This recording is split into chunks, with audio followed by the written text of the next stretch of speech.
અને દેવ દર્શન. રાઈટ. આપણો દેવ હોય તો આપણે દર્શન કરી શકીએ. એટલે હવે દેહ દર્શન કોને કહેવાય? દૂર દર્શન કોને કહેવાય? અને દેવ દર્શન. ત્રણેય બરોબર જો આપણે એને સમજી શકીએ, ત્રણેય આપણે જો બરોબર બેસી જાય અને બરોબર ખસી જાય તો આપણે ત્રણેયની કિંમત કાંઈ સમજી શકીએ. પહેલા ત્રણેયના નામ બોલશો. દર્શન, પૂર્વ દવિત દેવ દર્શન. એ એટલે બેઠે ગવાય બીજો હોય ને હું કાંઈ આને દેહ દર્શન, દૂર દર્શન અને દેવ દર્શન. જો આ ત્રણેયનું મહત્વ સમજાઈ જાય પછી જેને આપણાને કામ કરવાનું છે એની પછીની જે આપણે મહત્તા સમજાય ને એ આખે લગવું. આપણે આજ સુધી વધારેના વધારે આપણા પોતાને દેહને પોષે છે. કોને પોષે છે? કેટલી સાથ સંભાળ કર્યો, કેટલોને પાલન પોષણ કર્યો, કેટલોને કે ખાર્યો, પીયાર્યો, નારાયો, ધોરાયો, કેટલો ભાઈ કોને કોણ નડ્યો. એટલે જે આપણે વિષય ચાલી રહ્યો છે એના ઉપર આપણને એ વિષય આપણને આમાંથી છુટકારો કરવા માટે આપણે બતાવે છે.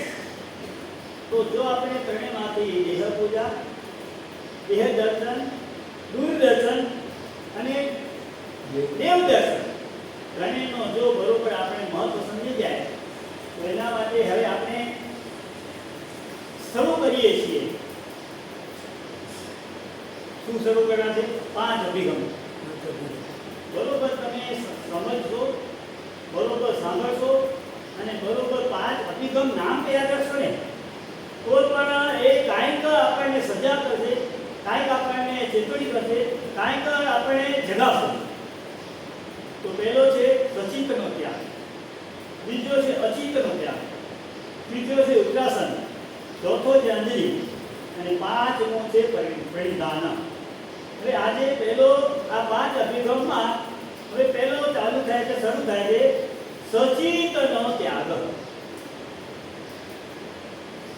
પહેલો સચિત એટલે શું? એની પર આપણને કાંઈક જાણકારી હોવી જોઈએ, કાંઈક માહિતી હોવી જોઈએ, કાંઈક ખ્યાલ હોવો જોઈએ, કાંઈક અનુભવ હોવો જોઈએ, જ્ઞાન હોવું જોઈએ. તો સચિત એટલે શું? જેમાં ચિત્ત રહેલો હોય, જેમાં જીવ રહેલો હોય, જેમાં પ્રાણ રહેલા હોય. જ્યાં સુધી જે જીવમાં ચેતના છે, પ્રાણ છે, શ્વાસ છે,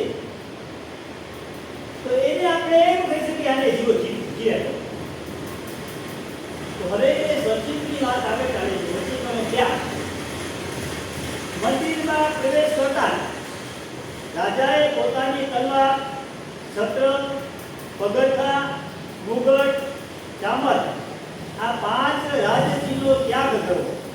અન્ય મનુષ્યોએ પોતાના શરીરની શોભા માટે રાખેલા પુષ્પહાર, માથાની વેણી, વાળમાં ભરાવેલા ફૂલ, મુગટ, સાફો, કલગી તથા જૂતા, મોજા, ખિસ્સામાં રાખેલા મુખવાસ, માવા, મસાલા, સિગારેટ, પાન, દવા, ઔષધ, ચીકણી, સેન્ટર વગેરે તમામ પદાર્થોનો મંદિરમાં પ્રવેશ કરતા પહેલા ત્યાગ કરી દેવો જોઈએ. આટલી બધું આવી વસ્તુ લઈને મંદિરમાં જવાય નહીં. હવે ન જવાય એનો પણ અહીંયા બધું બતાવશું. એટલે આપણને કેટલી સાવધાની અને કેટલી ચેતવણી અને કેટલી જ્ઞાનીઓએ આપણી ચિંતા કરી છે.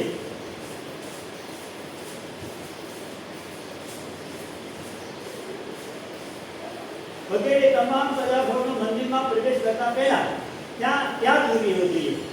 પેઢી પર કે આસપાસના કોઈ જગ્યાએ તેને મૂકી આવવો જોઈએ. છેવટે બહાર કોઈ કે ઊભા રાખીને તેમને અથવા પહેરેથી કે વોચમેન કે ગુરખો જેને સોંપીને પછી જ જિનાલયમાં પ્રવેશ કરવો. ઉપયોગમાં લેવાના તે પદાર્થો જો હળવળો સાંભળજો, જો ભૂલથી પણ જો પરમાત્માની પૂજામાં જો ખિસ્સામાં રહી જાય તો પછી તેનો ઉપયોગ બિલકુલ કહી શકાય નહીં. આવી બધી જો વસ્તુઓ મંદિરમાં તમે લઈ ગયા એટલે હવે તમારા ખાવા માટે, વાપરવા માટે કે દબાઈ કે જે કાંઈ તમારે લેવાની હોય જો ભગવાનની દ્રષ્ટિએ ત્યાં ચડી ગઈ તો પછી તમારાથી વાપરી શકાય નહીં. એટલા માટે આ બધી ગુનો બદલ છે. એ પોતાના ઉપયોગમાં લેવાના એ પદાર્થો જો ભૂલથી પણ ખિસ્સામાં રહી જાય તો પછી તેનો ઉપયોગ બિલકુલ કરી શકાય નહીં. જો પરમાત્માની પૂજામાં ઉપયોગી બને એવા અંબર, કસ્તુરી, કેસર જેવા એ પદાર્થો હોય તો જીવ પૂજામાં વાપરી શકાય. મોઢામાં ખાવાની વસ્તુ હોય તો તમે મોઢામાં ખાવા જેવી વસ્તુ તમે એ વાપરી ન શકો. પણ આવી કેસર, કસ્તુરી, અંબર જેવી વસ્તુ હોય તો પૂજાના ચંદનમાં કે એમાં લસોટી કે કોઈ ચીજમાં એને વાપરી શકાય, પરંતુ મોઢા રૂપે લઈ ન શકાય. હવે એની ઘટનાઓ અને એને દાખલા બતાવે છે. કેટલીક કથા પ્રસંગો અમરનાથના ઉપાશ્રયમાં અમારા તારક ગુરુદેવ શ્રી વિરાજમાન હતા. એક ધન્યાદેવ અને શ્રદ્ધાળુ શ્રાવકે પૂજ્યશ્રી પાસે આવી એક પડીકું ખોલ્યું. સાહેબ, આ પ્યોર કસ્તુરી છે. તપસ્વીઓની ભક્તિ માટે મદ્રાસથી મંગાવી છે. ગઈકાલે આવી છે, પણ આજે દર્શને જતા ભૂલથી મારા ખિસ્સામાં રહી ગઈ. વસ્તુની જેવી ચીજ હોય, આવી વસ્તુ કેટલી કિંમતી હોય, બહુમૂલ્ય હોય, અમૂલ્ય હોય અને એ બહુ જ ઊંચી ચીજ હોય. એટલે આવી ચીજ તપસ્વીઓની ભક્તિ માટે લાવ્યા હતા અને ભક્તિ કરવા માટે એ વસ્તુ એને દર્શન કરવા જતા પહેલા ત્યાં બહારે ત્યાં મૂકી જવી જોઈએ હતી. અગર કોઈ મૂકો તો એને સોંપી દેવી હતી. અગર વોચમેનને કે કોઈને બીજાને આપીને પછી જવું જોઈએ. પણ એને શું કર્યું? ભૂલ વાત ખિસ્સામાં રહી ગઈ. જોતો એનો ભાવ ગઈકાલે જ આવી છે, પણ આજે દર્શને જતા ભૂલથી મારા ખિસ્સામાં રહી ગઈ છે. હવે એને શું કરવું? આવી ભૂલમાં રહી ગઈ, હવે ભગવાનના દેરાસરમાં લઈ ગયા તો હવે એનો મારે ઉપયોગ શું કરવો, એનો વપરાશ કેમ કરવો, એના માટે પૂછે છે. દર્શને જતા ભૂલથી મારા ખિસ્સામાં રહી ગઈ છે, હવે તેનું શું કરવું? પૂજ્યશ્રીએ તરત જણાવ્યું કે હવે એ શ્રાવણથી વાપરી શકાશે નહીં. જો આવી રીતે ભગવાનના દેરાસરમાં લઈ ગયા પછી જો વિનય ગુણ આપણને સાચવવો હોય તો પછી એના ઉપર આસક્તિ રખાય નહીં, એના ઉપર મારા કરવું, મમત કરવું રખાય નહીં. એટલે પૂજ્યશ્રીએ તરત જણાવ્યું કે હવે એ શ્રાવણથી વાપરી શકાશે નહીં. એને કેસર બરાત સાથે લસોટીને પરમાત્માની ભક્તિમાં, ચંદનમાં, સુખડમાં જરૂર વાપરી શકાય. એટલે હવે આવી રીતે જે સંઘોમાં પૂજા કરવા આવે એના માટે પૂજાની બાજુમાં જે ચંદન ઘસાય છે એનામાં એની સાથે ઘસણ કરી અને એમાં નાખી અને એનો તમે લાભ લઈ શકો, પરંતુ મોઢામાંથી લઈ અને વાપરી શકાય નહીં. એટલે લસોટીને પરમાત્માની ભક્તિમાં જરૂર વાપરી શકાય. હજારો હજાર રૂપિયાની એ પડીકી પેલા સાબકે ચંદનમાં લસોટીને દેવાજી દેવની અનુપૂજામાં વાપરીને આ અભિગમને સાર્થક કર્યો. એટલે અભિગમ એટલે એક જાતનો વિનય, એક જાતનો ભગવાનનો બહુમાન. આવી ભક્તિ દ્વારા પણ આવી વસ્તુ પરમાત્માની ભક્તિમાં વાપરવા માટે લાભ મળ્યો એટલે એને આનંદ થયો, એ રાજી થઈ, ખુશ થયો. હવે બીજો દાખલો આપે છે. એક આચાર્ય ભગવાનને સખત શરદીની બીમારી રહેતી હતી. એક વૈદ્ય તેને જણાવ્યું કે તમે રોજ થોડી શીંગડી તાંબાનું રાખો, જેનાથી કંઈક રાહત અનુભવાય. તેઓએ તેમ કરવાનું ચાલુ કર્યું. નાનકડી પતરાની ડબ્બીમાં એક શ્રાવક બચત ભરીને આપી ગયો. એક દિવસ જનારે જઈને દર્શન જતા ઘેરે ઘોસડી એ ડબ્બી એમની એમ જ રહી ગઈ. ઉપાશ્રય ગયા બાદ જ્યારે આ વાતની તેઓને જાણ થઈ ત્યારે તેમને પોતાના શિષ્ય પાસે રાખની પૂંજી મંગાવીને આખી એ ડબ્બીને રાખમાં ઢબીને હલાવી નાખી. પરમાત્માના વિનય માટેની કેવી અદ્ભુત સાવધાની!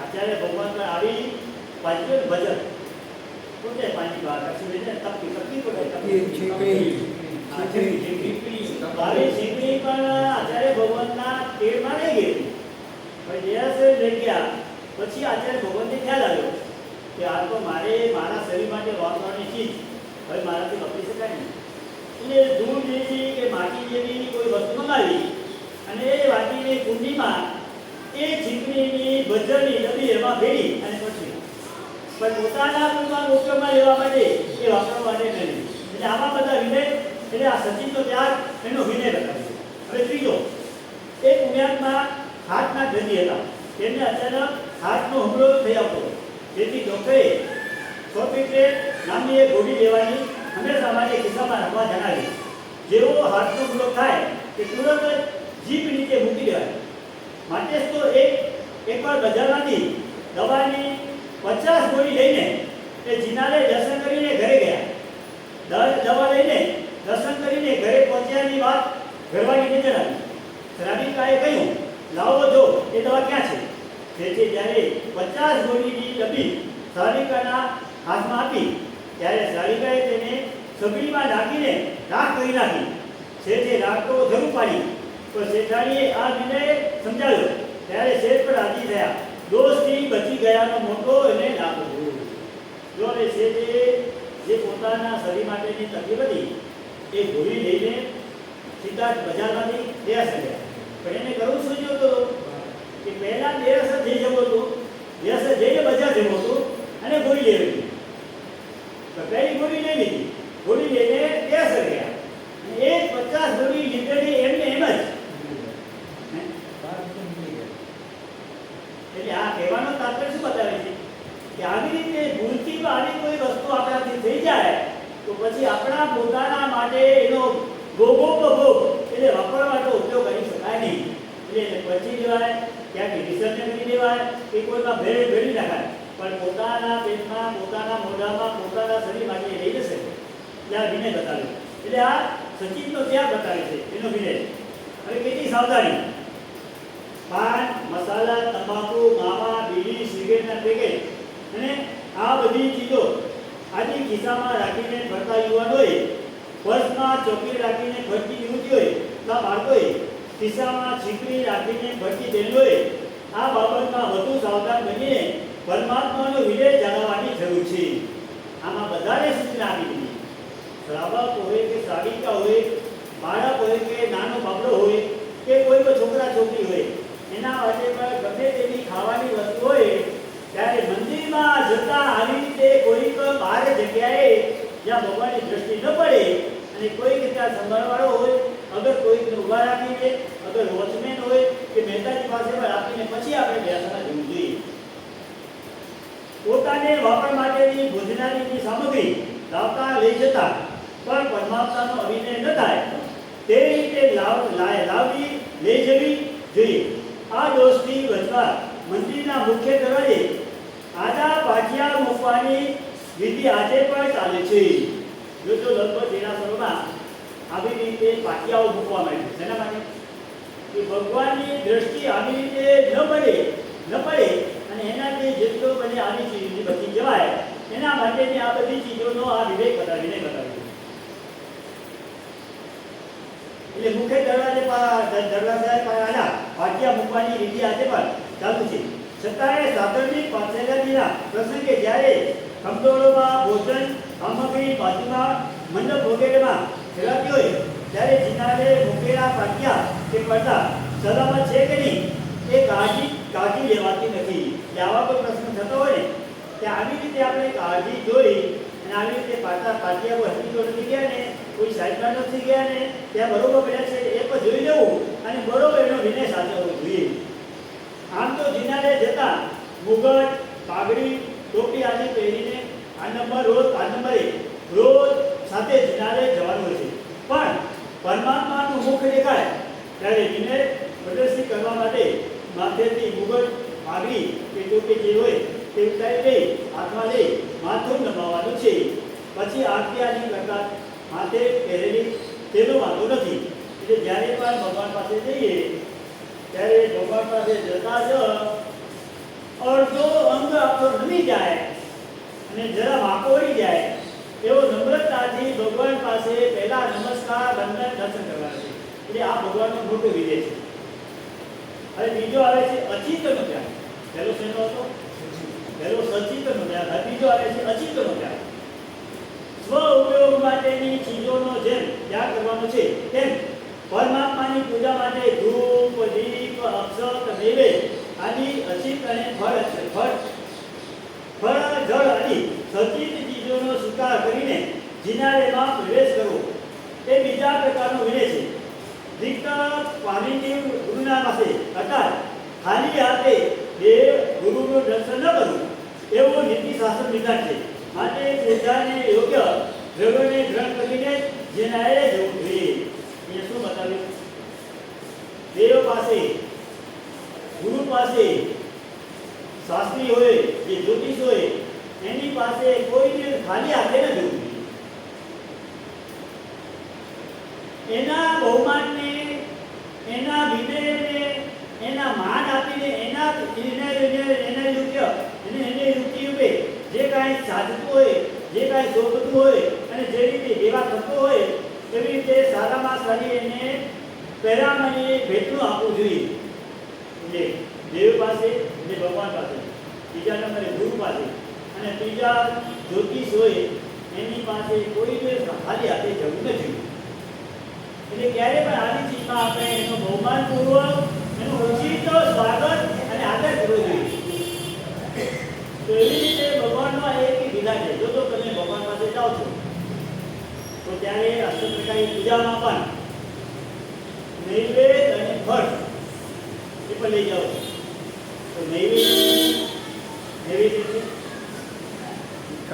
હા, કોઈ પણ સારી મીઠાઈ, કોઈ બી વાનગી આપણા ઘરે જે મીઠાઈ બનાવી હોય તો એ મીઠાઈ આપણા ઘરે બની હોય તો પહેલી એ દેવને ચડાવી, દેવને પધરાવવી જોઈએ.